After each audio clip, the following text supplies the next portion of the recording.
वय वाढलं की फक्त जेवण नाही, करेक्ट न्यूट्रिशनची सुद्धा गरज असते. आणि आपल्या फॅमिली मेंबरमध्ये जर कोणी सिनियर सिटीजन्स असेल तर त्यांची केअर करायचं काम सुद्धा आपलं असतं. त्यांचं वय झालं म्हणून इग्नोर करायचं, अवॉइड करायचं असं नाही.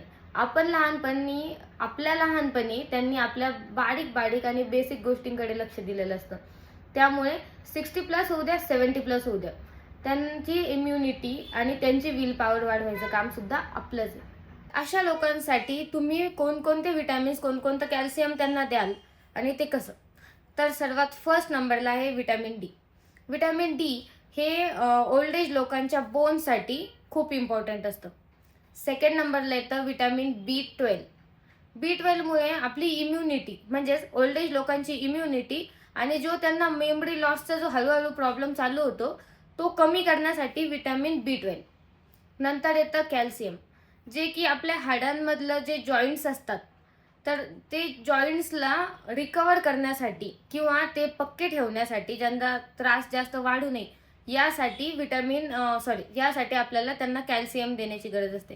तर मग कॅल्शियम फक्त आपण त्यांना दुधातूनच देणार का? तर नाही, त्यांना फक्त दुधातलं कॅल्शियम पुरेसं नसतं. तुम्ही दुधात किंवा पाण्यात पावडर फॉर्ममध्ये मिळणारं कॅल्शियमचे सॅचेट देऊ शकता किंवा त्यांना टॅबलेट फॉर्ममध्ये सुद्धा देऊ शकता. नंतर येतं ओमेगा 3. ओमेगा 3 हे हार्ट आणि ब्रेनला ॲक्टिव्ह ठेवण्याचं काम करतं, जे की 40+ 50+ लोकांसाठी इम्पॉर्टंट असतं, जे की हार्टचे इश्यू नंतर होऊ देत नाही. त्यासाठी ओमेगा 3चे टॅबलेट किंवा कॅप्सूल तुम्ही देऊ शकता.